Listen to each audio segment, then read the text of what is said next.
Good afternoon and welcome to this week's PAC Global webinar on digital transformation. My name is Matthew Serwin from Spicers Canada. I'll be today's moderator for the event. A little bit about PAC. So PAC is a global organization focused on packaging as an advisor and a leader in the industry, connecting people to one another since 1950. We've got over 2,500 members across the globe. Focusing on the print, the packaging, manufacturing industries.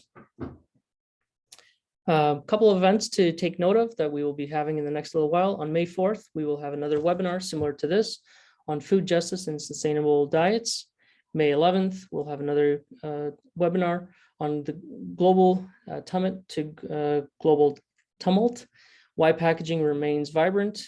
Followed by that, we will have a course on complete plastics packaging, and then the Global Disruptors Summit, which will be again virtual on June 7th. All these events are available and accessible on pac.global for anyone who would like to register. So thank you for your support in advance. At the very end of this presentation, we will have a Q&A, which is available in the Q&A box on the bottom of your screen. So you can type your questions in throughout the presentation and we will address them at the end. Today's presenters that we're featuring is Dane Thompson, who is the founder, CEO of Untitled, located both in Ontario and New Brunswick.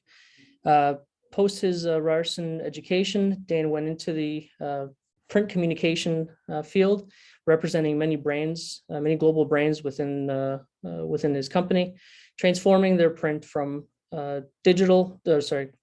transforming their print from conventional analog to digital print, and has embraced digital technology throughout the entire process. Also, we have George Pereira from Whitebird out of Hamilton, Ontario, who's the VP of Business Development and has spent the last 18 years in the packaging space, focused in the industrial packaging and corrugate industry.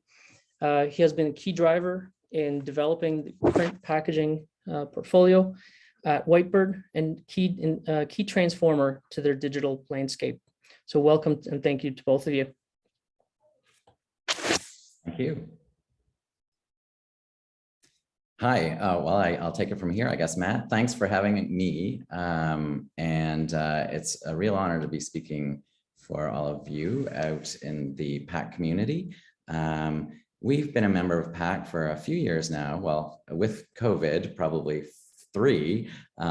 We joined PAC just before the pandemic, and I was able to speak to the PAC people down in New York at the last event before the whole world basically fell apart. And so I'm back with some experiences to share through COVID, but also to reiterate what we at Untitled are all about and how we found our way into the packaging space. Because I don't think it is traditional. So Lindsay, if you can go to the next slide, that'd be great. So who we are, we're digital print natives. We started in 2003 as a print brokerage, doing normal commercial printing back in the day when things were much different than they are now. We saw things starting to change as digital technology started to really come onto its own. I would say at around the year 2000, basically, but in 2003, it started dropping down. We were a small startup. There were 2 of us and brokering. And what we found was that more and more of our customers were asking for digital on commercial print. We started to bring on equipment because digital printing moves very quickly. Unlike the litho time leads, we did not have that timeline.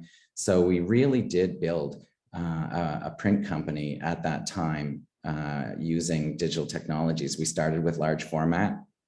That was our first entree, Xerox equipment, basically, low-end type of equipment. And the big breakthrough came in 2008, just before the financial meltdown. We purchased our first HP Indigo. And that was a real game changer for us, because it brought us into a different space.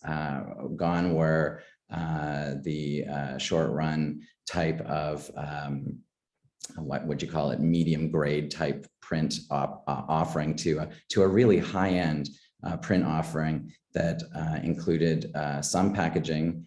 It started with labels, and then it went into 5-6 color space with white on clear, and then short run carton packaging going forward. But what we've really become good at is iterating and prototyping for these industry, for most packaging companies, and doing short runs and really not saying no to anything that comes across our desk.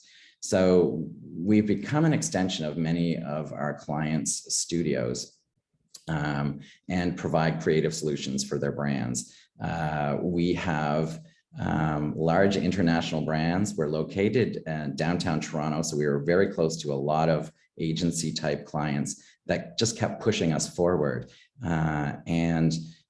We grew 10x during the days between 2008 and just after the recession, but into what I would say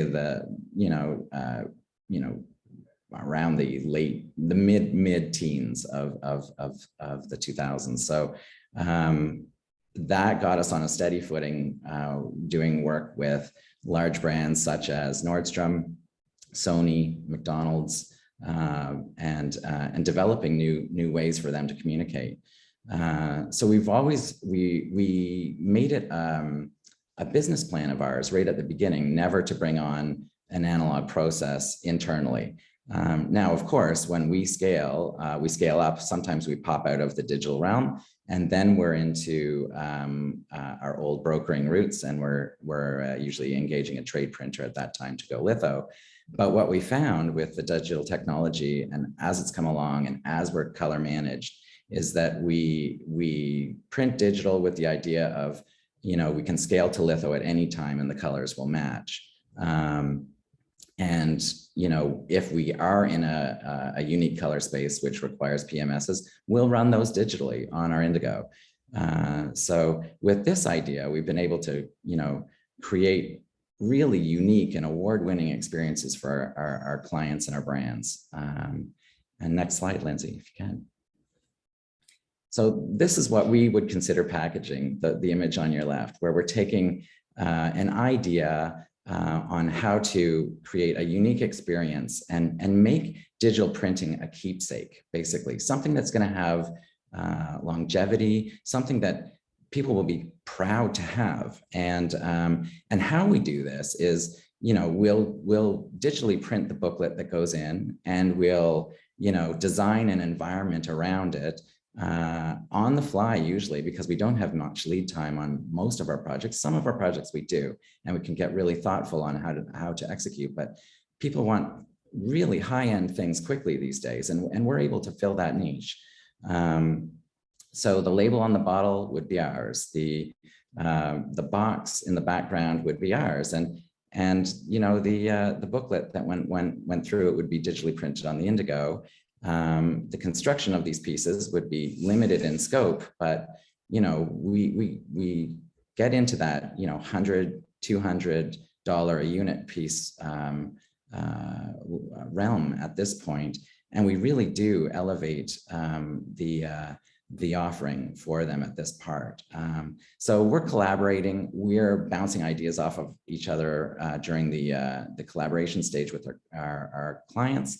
And then really it's about making a plan to execute these ideas in a quick way that just looks beautiful. So digital printing really is combined with a lot of sort of high-end analog craft like finishing processes, but the result is amazing. And we can have we can virtualize this in proofing, but we can also make it variable all the way through. So each gift is unique, or each package is unique. So the large scale processes, which the packaging industry is currently using to, either use QR codes or branding or, a product of one, we're doing it from the opposite side. We're starting with a product of one and then making few. But at some point they meet, and all the processes, the digital processes on the front are the same, basically. Next slide, Lindsay, if you can. So creative solutions, so what we're enabling the packaging world is basically to be able to create anything they want quickly in new and novel ways. We have a few great, ways to do this, either using, a packaged environment that we saw previously. But really what we're trying to do is elevate brand messaging with value. So for example, in this shot, what we're looking at is what we call our elevated branding. And we can basically bring brands to life using analog techniques, but placing it on digitally printed materials. So we create a designed experience, and in some cases, we're even integrating electronics into these pieces. So we can make the digital experience not only print, but video as well. So the box might have a custom screen built into it with a message from the president, or if it's a sales message, thanking the customer for their recent purchase or experiences. So when we think about packaging, it's really about encapsulating multiple medias and multiple techniques to make a package driven to a customer of one. And next slide, that would be great. So what technology are we using? So again, we started off with HP Indigo. We call this small format printing because it's doing sheets, basically.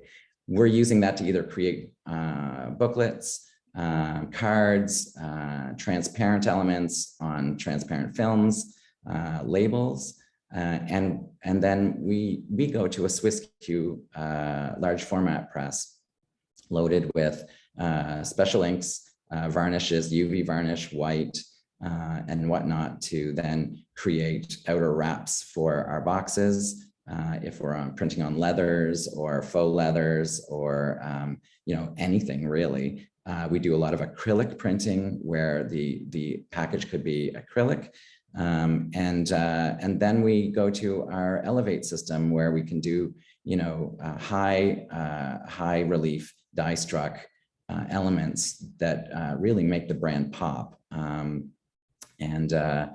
in conjunction with that, we're using laser cutting and flatbed cutting, and then going to traditional things like bookbinding, foil stamping, embossing, and really applying all of these things in a tasteful way to make a really unique and niche product offering for our brand clients.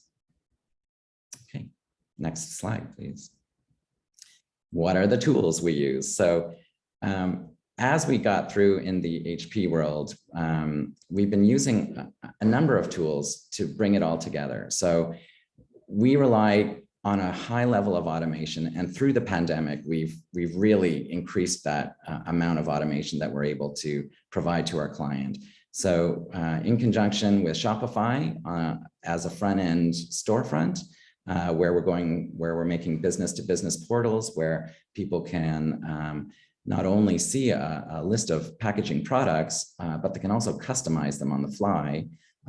We then bring that into our shop using either an XMPie API where they can on Shopify change and personalize their packages, or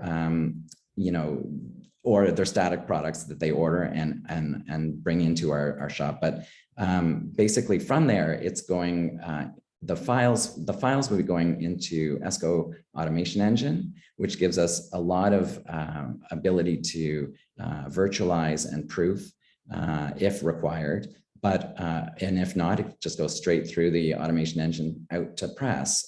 So we're either on the HP or on our SwissQ. And then FileMaker is the what we're using to route all the job details as required coming off of the order entry systems. And we're writing APIs in the background to integrate with accounting, shipping solutions, and whatnot to try and automate as much as possible. So we've been able to do that and we keep growing each year, but we've been able to keep our total client base, our total employee base somewhat low in comparison to other shops our size because of the automation we provide. The really nice thing is because we're an organization small, 19 people, we can offer services to large brands that you know, most of the other larger companies can do as well, except usually we're more flexible and nimble to be able to offer those solutions very quickly.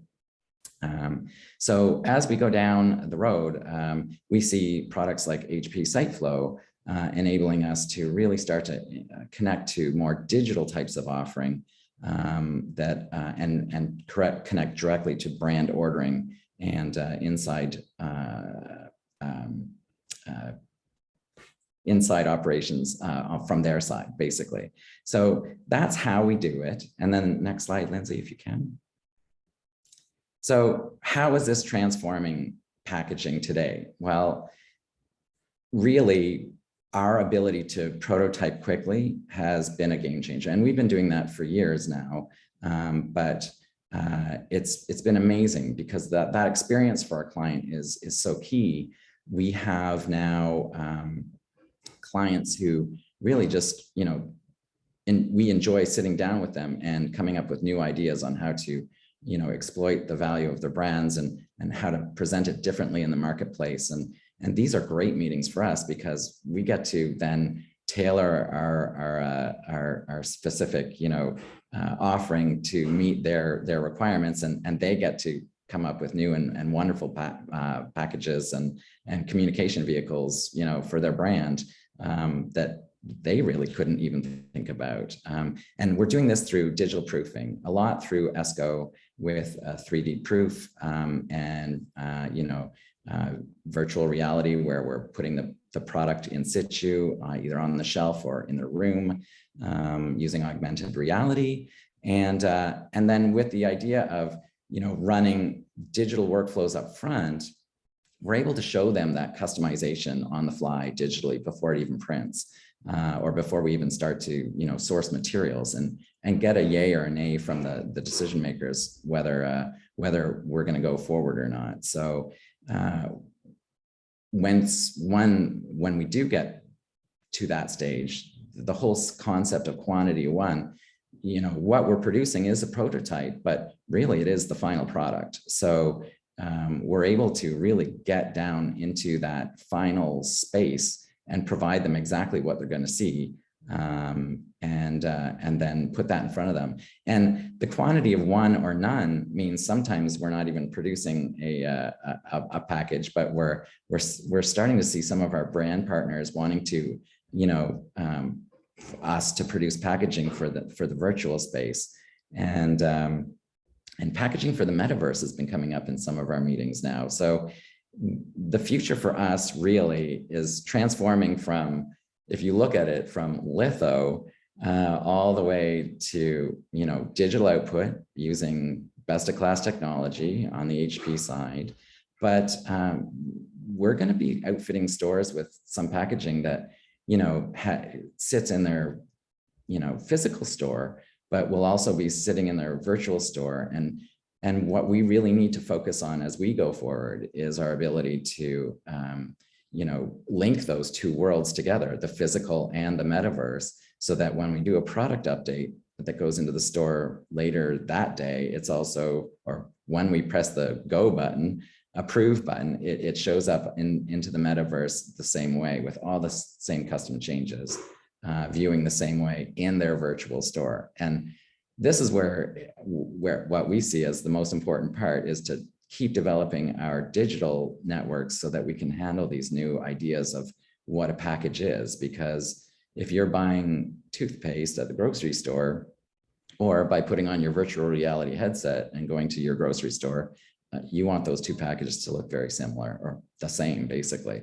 And when you put it in your cart, you want to be able to make sure that, you know, the blue brand of Crest toothpaste or whatever it is shows up in your cart. So there's new opportunities for us springing up all over the place, either through the metaverse or with NFTs and how to package those. But really, we see that was big through the pandemic, but I think it's going to be a flavor of two as we go forward, because we still see clients clamoring for high value communication pieces to put in the hands of people.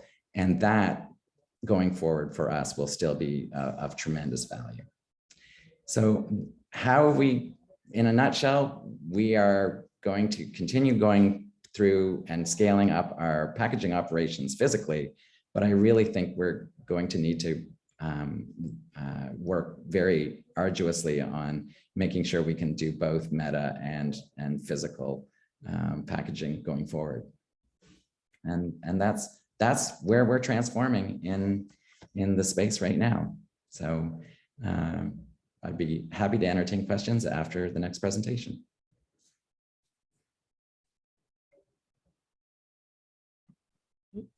Thank you very much, Dane. Now we'll turn it over to George. George, you should be able to share your screen now. Yep, I got it. Hey, thanks, Matt. And Dan, great presentation. Appreciate you sharing today. I'm going to go ahead and share my screen with everyone.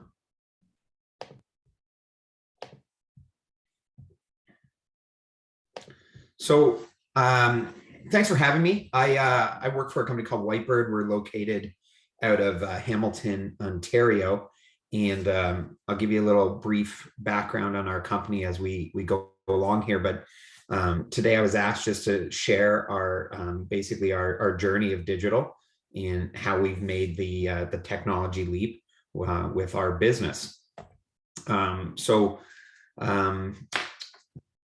To get going here, I wanted to just talk about briefly our history. So in 1981, we started out. We were a sheet-fed offset printer. We had a couple of Heidelberg presses, and you know, we were printing. In the 90s, we transitioned to a packaging and stationery and janitorial supply company. And in the 2000s, we transitioned into a brown box sheet-fed corrugate plant. And up into the 2000s, we started to see a growing trend and need to add more color to our packaging and to break out of a really, really competitive space and to start adding more value to what our customers were demanding. And so as we transitioned into our second generation of ownership, we jumped ahead and made a purchase to bring to market Canada's first ever single pass digital printer. So I will probably hone in on that. And after we're through these slides, love to take any questions that anybody has regarding single pass digital printing and even maybe our journey. So what is digital printing for corrugate? Well, it's simple. It's a method of printing a digital based source directly to a corrugate sheet without the need for print plates.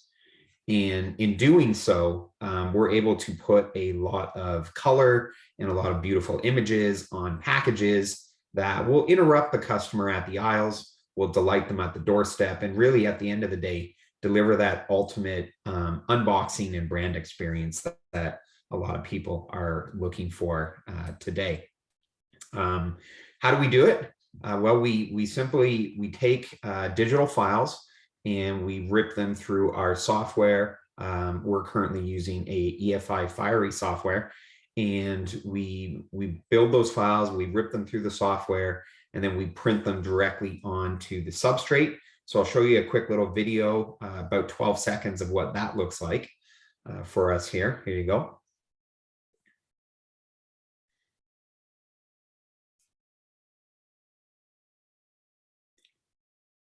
That's basically the process from start to finish. I mean, it doesn't take 12 seconds, but certainly not a amount of time going into the order to when we're actually printing and the job's getting out the door. And with that, I wanted to just talk about the equipment that we're using to get all this done. When I said we were the first to bring to market single pass digital printing, what we introduced to our staff and our employees and really to the Canadian market just about 3 years ago was the EFI Nozomi C18000. It is a very fast production speed digital printer meant for the corrugate market. We can print on some other substrates, but this is the press that we decided to bring to market. It is a UV based product. From a sustainability standpoint, it has LED curing lamps.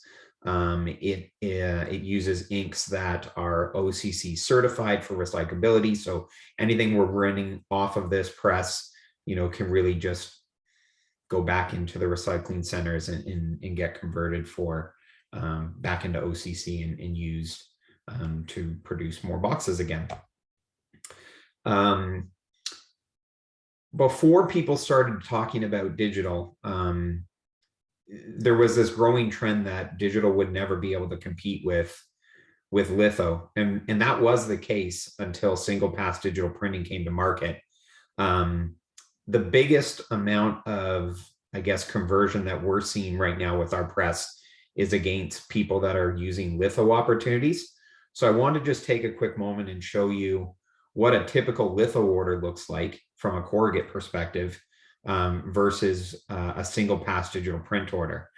So if you're a customer who's currently running a box, the traditional method using litho top sheet, you're going to basically get your order approved. You're going to order corrugate sheets. Then you're going to order the litho top sheets. The corrugate manufacturer is going to order some steel ruled dies. They're going to prepare the print files. Then the litho supplier is going to prepare the print plates.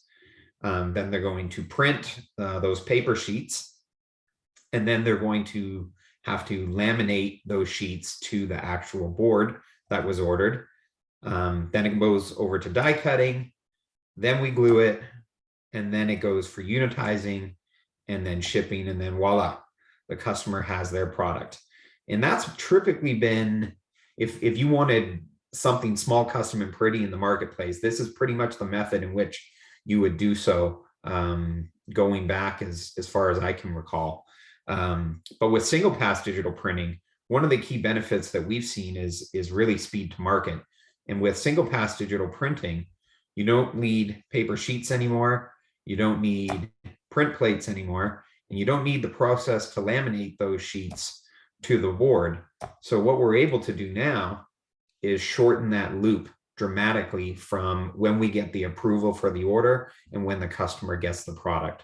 So that's a real big benefit for a lot of customers. And I mean, obviously we can talk about costs in the Q&A and removing some of those processes, but when people think digital, they think fast. And up until now, that really wasn't the case when we talked about single pass digital printing, or we talked about digital printing for corrugate. And in fact, I'll just give you a brief demonstration. Before we brought single pass digital printing to market, the only digital printing for corrugate was multi-pass printers. And multi-pass printers typically take a big giant sheet of corrugate and it runs back and forth slowly at around a rate of around 100 boards an hour. I'll show you a quick video of what that looks like. Sorry, there's no sound for the video, so you just have to imagine your favorite tune.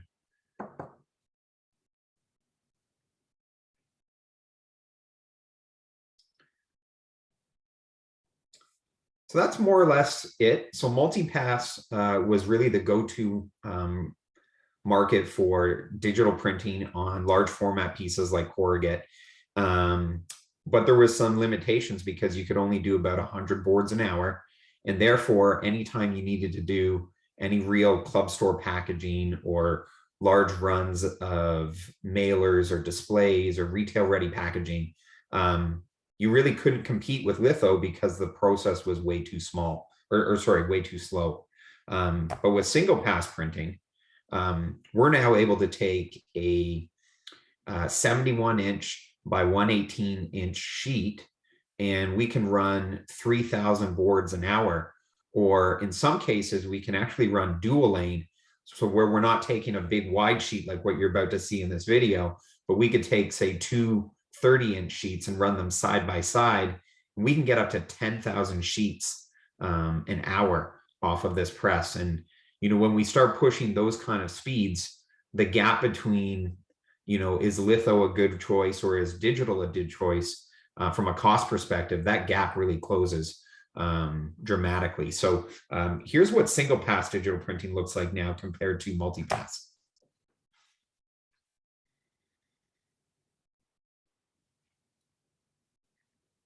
As you can see, it's certainly not slow. This press can run up to 70 meters a minute. And in fact, in the marketplace now, there's equipment coming on the market that's even twice as fast as the press that I have. So, you know, just think about where digital is going to go in the next 5 to even 10 years. We're going to start to see true production speed hit the market, and it's exciting. Some of the substrates that we work with in corrugate, and this is not just my press, but you know, a lot of the other competitors out there typically are running E flute, B flute, C flute, and some double wall. Most of the products that we run are on coated stock on Chemi, but we have produced some products on foam board or coroplast for customers that are looking for some other substrates for in-store signage or other areas like that. Our press is pretty precise. And I mean, it's common. You see this with a lot of single pass machines out there, the ability to print barcodes and QR codes. You know, we can go with line weights as low as 0.25 point. Our print resolution, although not quite litho, is pretty acceptable at the retail store level at 360 to 720 DPI.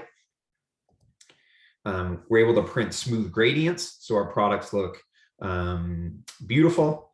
We're able to establish beautiful photographic images.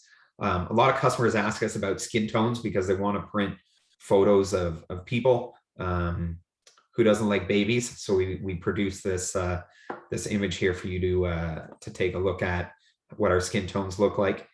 And I touched on this, but we're able to print large format pieces at really true production speed. So, you know, think about club store packaging, like those big dump bins that you see at Costco, large trays. Oftentimes, traditional methods would have to be completed in 2 pieces, or maybe it becomes a little too costly because, you know, if we're talking about litho, when you get past 2840, the cost of litho like quadruples. But with single pass digital printing, it doesn't matter what the size is. The cost of the ink remains the same. So there's a real advantage to going with large format printing in a single pass digital print opportunity. And the other thing I wanted to point out, and I'm sorry for rushing through these slides, but I got about 15 minutes and I really value your feedback and your questions. So one of the things that people often ask us is, you know, what is the difference between flexo, litho, and digital, you know, up close? Now, typically your customers don't look up close. Most people, when they see product on the shelf, you know, they're looking from a few feet back, but this is what it looks like up close, the difference between digital, litho, and flexo. You can see litho still is probably the king of the hill from a quality standpoint up close, but certainly, you digital is coming quickly. And we're going to see that continue in the next couple of years. That gap's going to shrink again. Sustainability is one of the key topics and reasons why we also jumped into purchasing a digital printer. And no matter where you are, if you're in the plastic space or if you're in the paper space, you have to consider how many print plates are being disposed of year in and year out. And from a sustainability standpoint, the fact that we don't need to produce or manufacture print plates alone is almost worth the cost of going digital from a sustainability standpoint. But aside from that, talking about the EFI Nozomi, the inks are low odor. They're designed to have little or no damaging effect on the environment. We're printing directly to the corrugate. That is 100% recyclable and is the most sustainable form of packaging. As a result of the way we're doing it, we're using less electricity, we're using less water, we're using a lot less waste, because with digital printing, typically the first off, is a usable, printable item that can go right to the consumer, where with our traditional methods, there's always 3 to 4 to 5% scrap that we end up disposing. So a lot less waste in the manufacturing process. And then I'll close with this, because I think this is what a lot of people are really interested in. Can digital printing really save people money? And certainly we can talk about lead time. We can talk about using less, not having to run as many products and warehouse it, shorter runs, shorter lead times. But I like to talk about the color story, in how if we could start thinking and teaching our marketing firms and ad agencies how to design for digital, that there's actually a tremendous amount of opportunity to actually improve the brand image and save money. So in this case, this customer, Auto Parts, they had designed a mailer box as a 2-color design. They had a lot of solids, and we costed the job out at $3.38 for them. This job was using 5.62 milliliters of ink. And we asked them if we could have our creative team present another option. And so what we did on the right there, you'll see we had some photographic images of their products put on the inside of the box. Instead of printing solids, we used patterns. And in my opinion, and I think probably the majority of people that see these two boxes, we can agree that the new redesign that our creative team built looks a lot better than the original design.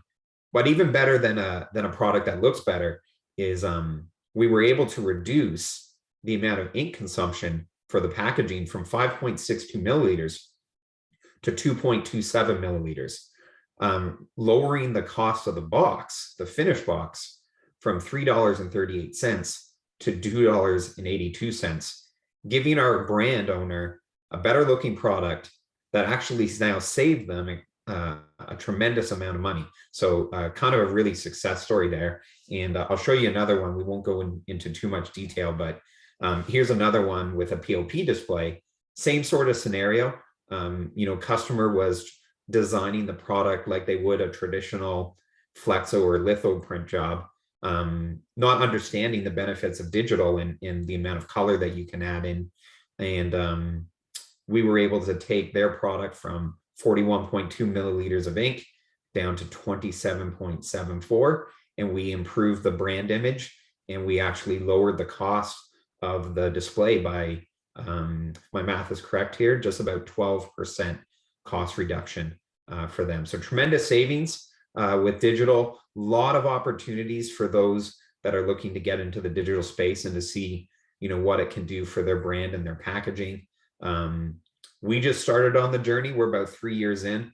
We're very, very excited. I think you're going to see a lot of really cool things in the packaging industry as the technology evolves and the gap between offset and digital kind of closes in. And I'm excited to hear some of your questions. Thank you very much. I appreciate the opportunity to share our story. of digital. And I'll hand this back over to Matt.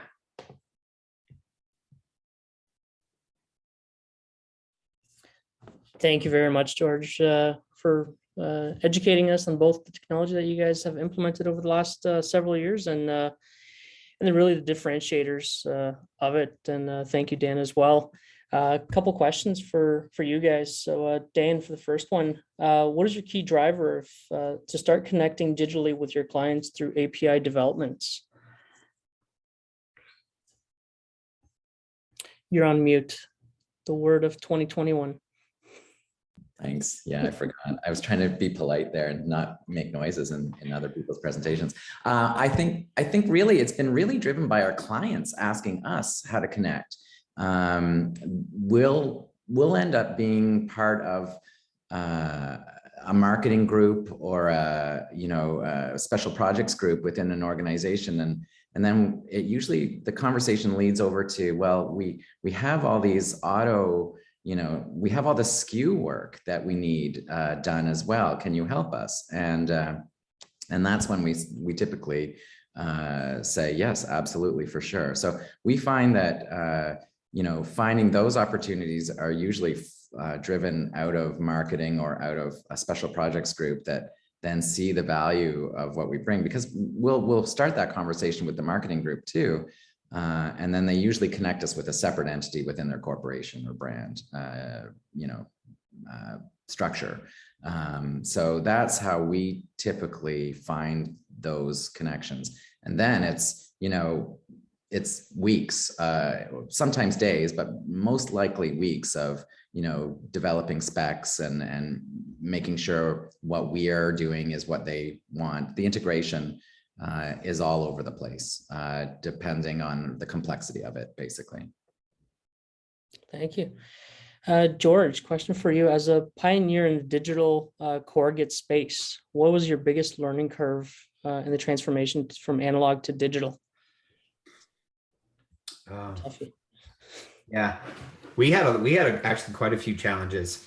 I would say the biggest struggle for us, because we weren't necessarily in the color management space. We weren't doing a lot of color.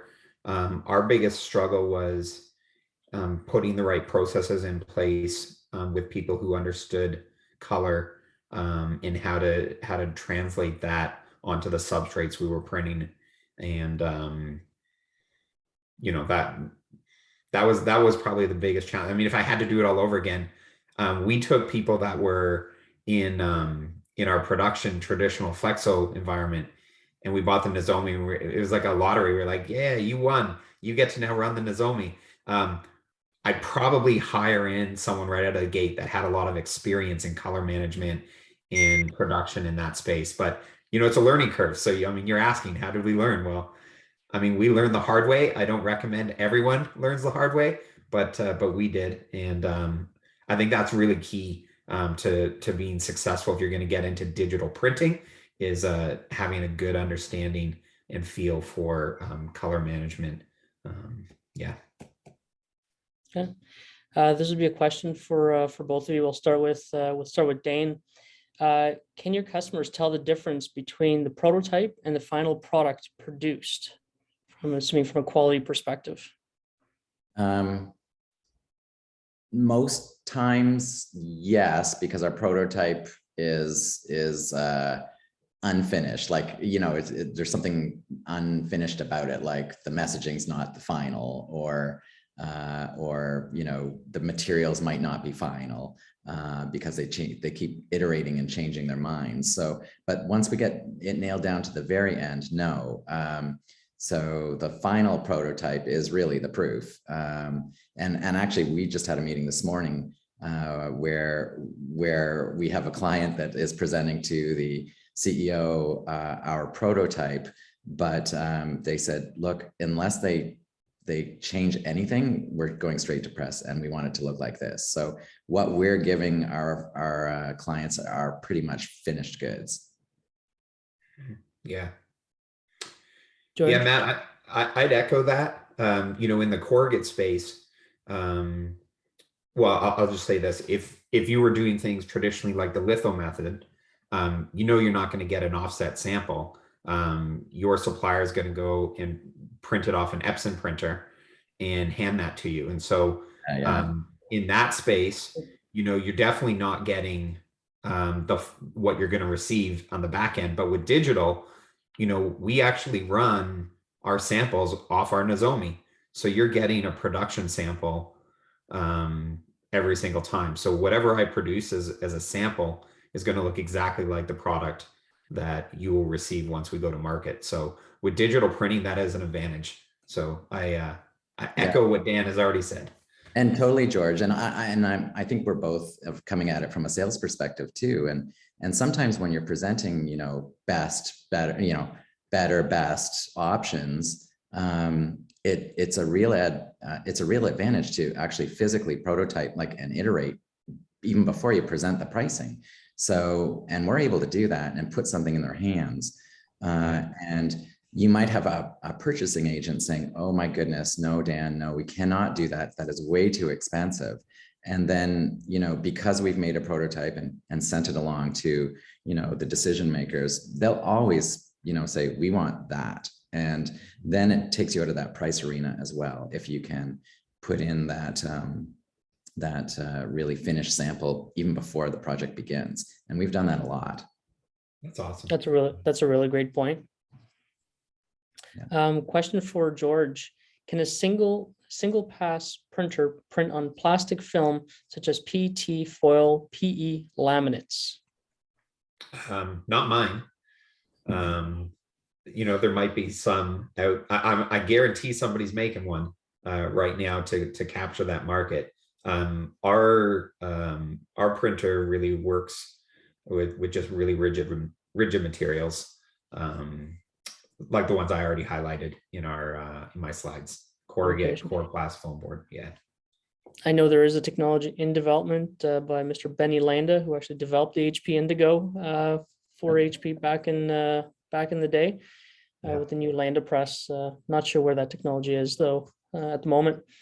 One question: how has your offering expanded by going into digital? George, we'll start with you.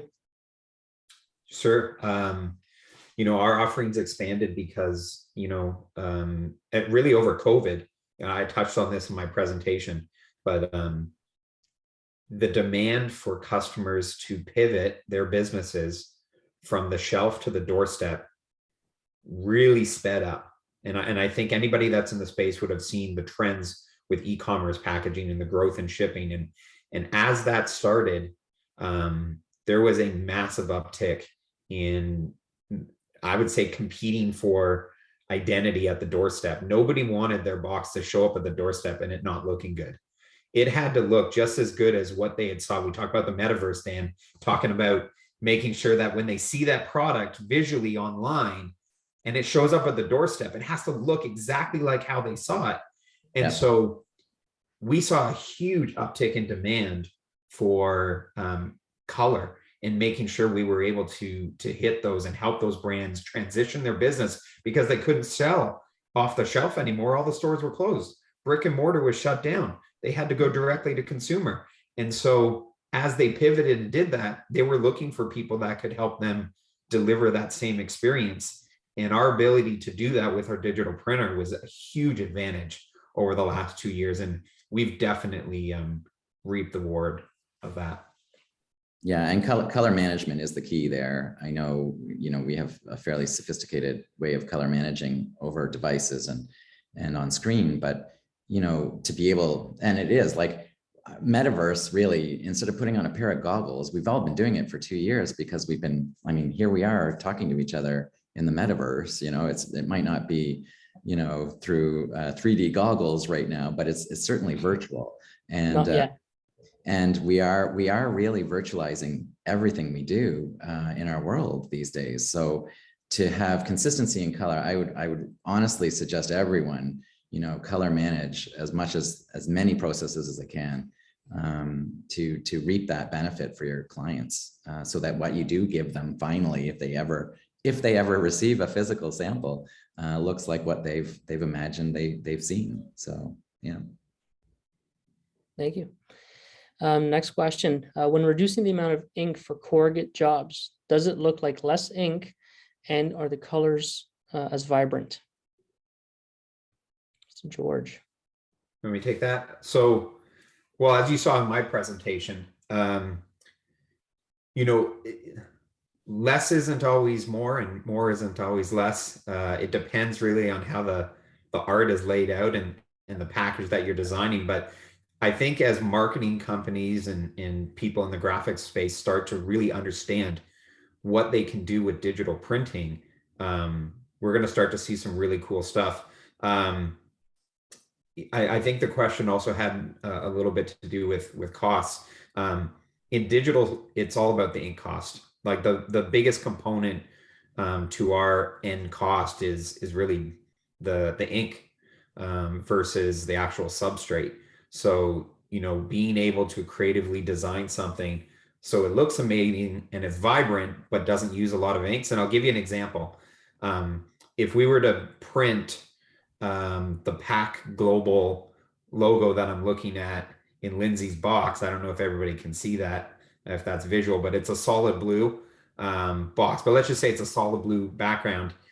If you were to print a pattern or even a photograph of the product, I can almost guarantee you're going to end up using half the amount of ink, but it's going to look better because you now have a photo of the product as opposed to a solid blue background.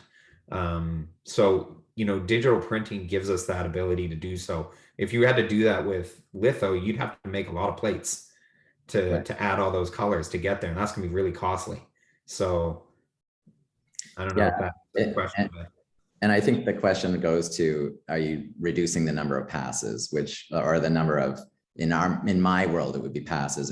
And I think those examples that you gave were a rework of, you know, you're using less ink in the artwork, basically, and keeping the quality level the same. Yeah. Perfect. Thank you very much to both of you. That does wrap up the questions that we had, unless someone else has a last minute question. But thank you very much for educating us, for spending the time with us, taking the time out of your busy days. We do appreciate it as PAC. Matt, sorry to jump in. I think there was one through the chat section. I apologize. Chat. When you reduce the amount of ink that is being used on some of these corrugate jobs, does it look like less to the naked eye? Are the colors as vibrant? I believe I did that one. And the second one was George talked about reducing ink liters, cost, and higher value product. My question was the customer's objective to reduce cost or provide more value and you keep the margin? So who's on the call? Who do we have participating today? So, okay, yeah. So in that scenario, I'll give you the goods on that. In both those scenarios, you know, I think both parties won. Okay. We were able to lower the cost for the customer, and we were able to increase our margins. So it was a win-win. And I don't think customers would be upset. Listen, if we're passing on savings because we gave them something that, one, looked a lot better, and it helped them lower their costs. And you know, we're in business to make money, so we were able to increase some of our profits as well. So really, listen, at the end of the day, the values in the design, the values in using digital to its fullest capabilities, and I would lean on your digital partners, whoever you're printing with, to help direct you in those opportunities, because it really can be a win-win scenario, and that's what happened in my illustration today. Yeah, perfect. Thank you. With that, we will wrap up. Thank you very much. We do encourage you to look at our future webinars and sessions and Disruptor Summit and join those. Thank you for supporting PAC. And Dane, George, thank you very much again for your time today and sharing your knowledge and expertise. it's a pleasure. Appreciate it. Thank you. My pleasure. Take care, guys. Thank you.